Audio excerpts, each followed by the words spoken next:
Maniwala kayo, Chief. Walang kinalaman si Enriquez at Garcia. Ako lang talaga lahat to. Kaya sana ako na lang suspindihin ninyo. Sige po, sir.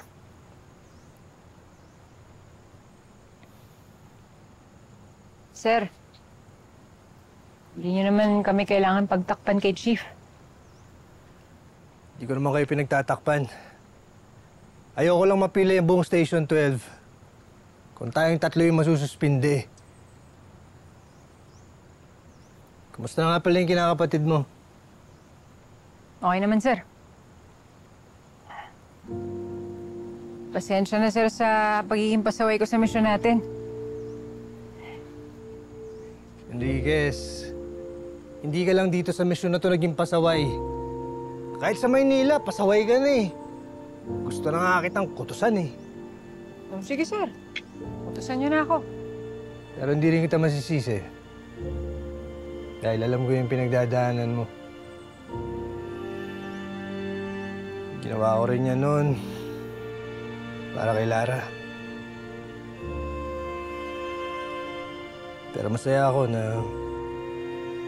nailigtas mo yung kinakapatid mo. Basta team effort, sir. Hindi dahil sa inyo ni Lieutenant Garcia, hindi ko maliligtas yung kinakapatid ko. Kaya, salamat, sir. Pero dapat din ako magpasalamat sa'yo. Para sa ano? Nung nawala si Lara, isa lang ang naging motivation ko para maging pulis. Ang iganti yung pagkamatay niya sa lahat ng mga pumatay sa kanya. Kinain ako ng galit nun eh.